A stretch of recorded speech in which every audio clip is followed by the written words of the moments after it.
Iconoclasts is a lot more than you would expect, while potentially still being a lot less than you would expect. A long-time work in progress from Joakim Sandberg, aka Konjak, Iconoclasts combines complex pixel animations, Metroidvania gameplay, and puzzle elements to pull together in a very intriguing and interesting story and characters that might take a while to grow on you.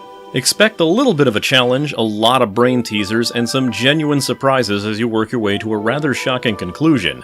Get past some of the purple prose and insistent world-building terminology, and you might just have to pick your jaw up off the floor by the game's end. Iconoclasts runs for $20 normally on Steam, and comes highly recommended if you find this kind of game fascinating to even the slightest degree. But that's not all you want to hear, is it? I cannot emphasize spoiler time enough now, because this is not the kind of game that you'd want spoiled for you before you go in, especially if you prefer playing games with any sense of blindness. I honestly encourage you to head in if you think you would like it. And hell, if I convince you at any point during this video to play the game for yourself, by all means, shut it off and go play it before you finish. Because there is tons I want to remark on and discuss. And that being said, let's start and showcase just how fucked up this game can get.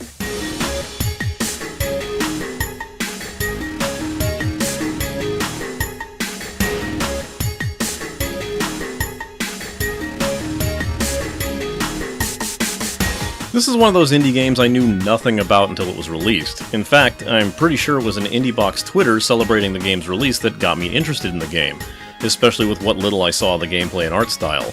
I went into the game completely blind and found the story to be extremely confusing and boring. Yeah, maybe I was still riding the lows from Final Fantasy XIV's purple prose-laden insistent terminologies, so my brain was automatically trying to shut off anytime someone talked about the concern, the penance, sin, ivory, and what have you. However, at some point in the game, I had enough context for all those situations and terms without having everything blatantly exposited at me, and it all sank in, and then I was hooked. Seriously, it's gonna take some time to wrap your head around all these terminologies, and despite like one NPC being an optional info dump, it still doesn't give away everything about the story, and everything else is just revealed to you kinda naturally. Once you finish the game and go back with that knowledge, holy shit does everything start falling into perspective, and it takes on a whole new meaning, and I love those kinds of things in stories. Square could seriously do with some pointers here. Starting up this game might have you wondering what the hell I'm even talking about. Tons of cute characters, there's fun animations, and a peppy soundtrack. They all seem out of place for something that had me seriously emotional and angry at elements of the story. Animations have a ton of nuance to them as long as they're not gameplay related. Like, Robin has no issue pulling her gun and wrench out of hammer space, but when a scene has Agent Black pull orders out of her pocket to present to Robin, she actively rustles around in her pocket to produce them, each frame meticulously animated, which is not only commendable, but I can imagine being nightmarishly time-consuming. Some of the animations will even dip into Paul Robertson territory, where a character will massively change their shape and size and warp in gross body horror ways that can be rather horrific to look at. But then you also have Robin doing this adorable come at me bro pose. I just love that one. The game uses visual storytelling in its style to fantastic effect as well. You'll be able to piece together story snippets, some far before they ever become explained in text, if they're ever explained. The blocky, bright, artificial landscapes might come across as a stylistic choice, until you reach Isalúgar and notice normal-looking plant life. Then you suddenly wonder why everything else looks blocky, and it calls so much more about the game and the world into question. It's kinda brilliant.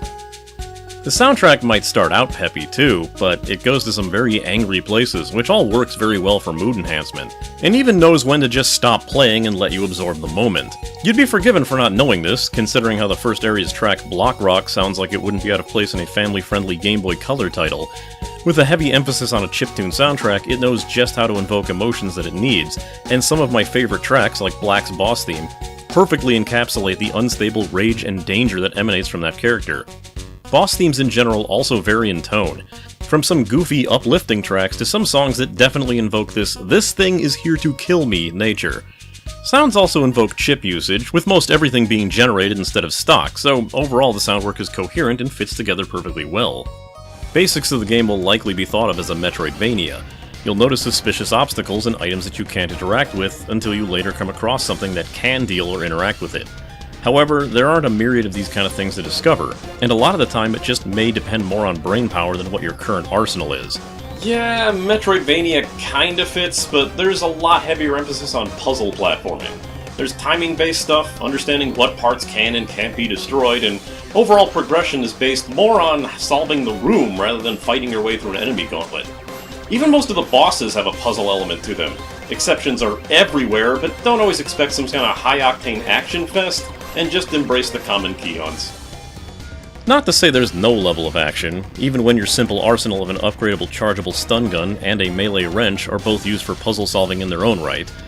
The gun when charged has a decent kickback that you can use to platform to higher areas, or switch alternate modes to do a bomb shot and a laser shot once earned, that both have alt-fire modes when they're charged up. The wrench is a basic melee weapon that can be held down to spin for a short while, reflecting most projectiles, and turning or swinging on various oddly placed bolts. Robin can also do a pretty powerful down stomp used to shatter red bricks or stomp most enemies flat. Areas within the game vary in complexity in both design and traversal. Blockrock and Shard Wasteland have simple designs of basic color palettes, while somewhere like City 1 or Dark Cave are fairly straightforward shot with only a few deviating paths. Then, of course, there's the tower, which is easily my least favorite part of this game. It's not like it's bad, but it's rather than one or two rooms being a puzzle, like, the entire thing is a puzzle. It's a puzzle of easily missed tiny little tunnels and keys and locks and elevators that don't follow you to your location. I would say it would be likely a speedrun wall for this game, but they just kinda glitch and swim to the final boss now, so what the hell do I know? Exploring the off-beaten paths of these areas will almost always result in finding treasure chests that contain oddly named items like Impruvium and Metallium. All of this is used within the crafting system, which ties into the tweaks mechanic. Find a Chemico Contra NPC and or their crafting table, and you can combine those items to create various useful but not game-breaking benefits, like taking extra hits without being damaged, breathing longer in swimming sections, getting a double jump, or just being able to spin the wrench longer. If your health bar lowers past a certain point, the equipped tweak will break, and you'll need to collect the specs off of defeated enemies and statues to reactivate them. It's a quirky system and showcases just how much tweaks aren't exactly game changers.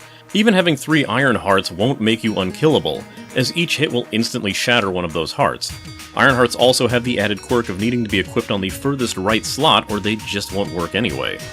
Boss fights in the game are a treat. They are highly varied and all have their own puzzle elements, but you still have plenty of action behind them.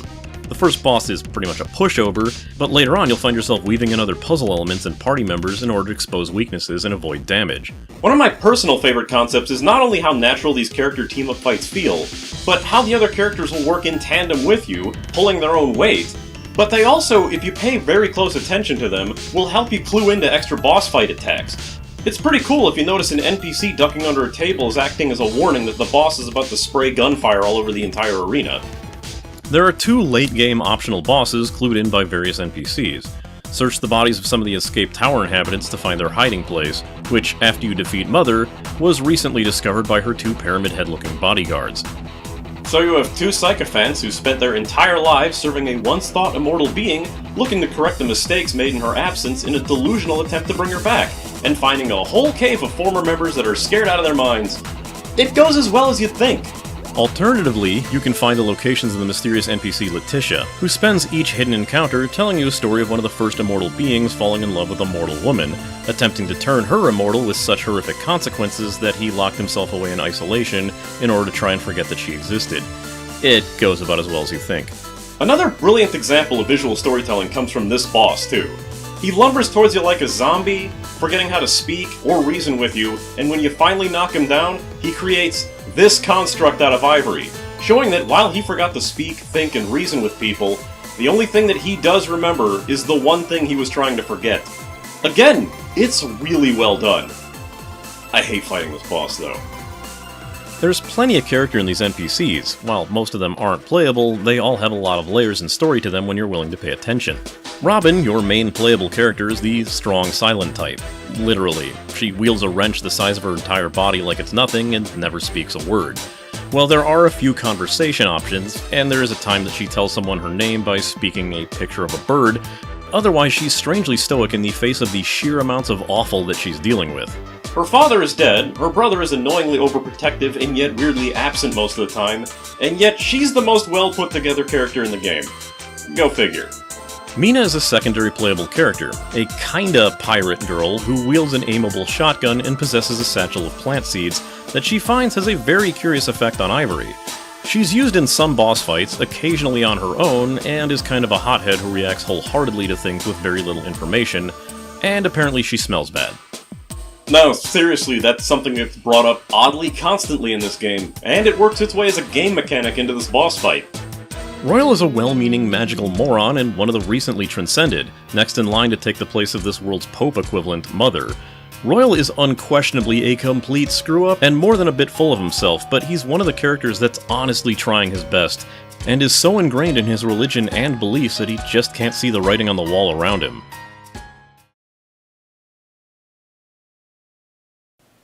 What? I ain't pouring this out onto my carpet. Black is an agent for the One Concern with an initially unexplained vendetta against Robin and her brother.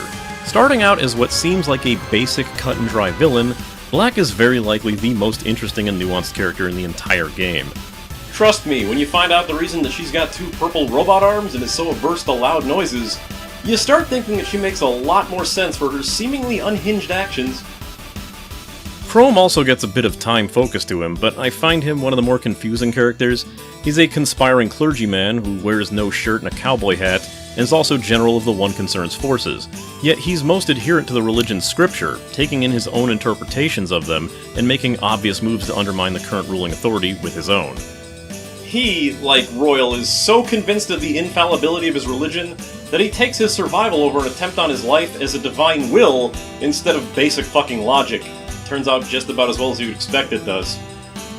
Last I want to talk about is Elro.